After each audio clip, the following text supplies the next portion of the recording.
துருணை வானோங்கிய கட்டிடங்கள் இருக்குன்னு சொல்லி போட்டு பாருங்க. இந்த கட்டிடங்கள்லாம் இப்போ தான் எழும்பி கொண்டு வருது. என்னென்ன கட்டிடம் பிறகுதான் தெரிய வரும்.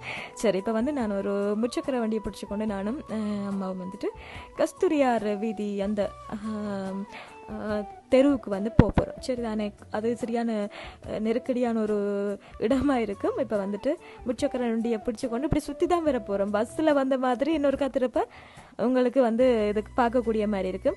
இந்த கட்டடம் தெரிஞ்சிருக்க மேலே இருக்கும். இதான் யாழ்ப்பாணத்துடைய பெரிய கட்டடம், சொந்த கட்டடம்னு சொல்லுவினோம். ஆனால் பார்த்தீங்கன்னா சரியான மாதிரி நெருக்கடி, வாகனங்கள் போக்குவரத்து, கொஞ்சம் நடந்து போகிறதே கொஞ்சம் பயமாக தான் இருக்கும். பாதசாரிகள் நடந்து போகிற இடத்துல தான் வாகனங்களையும் வெட்டி கொண்டு போவாங்க. அதால தான் பாதசாரிகளும் போவினோம்.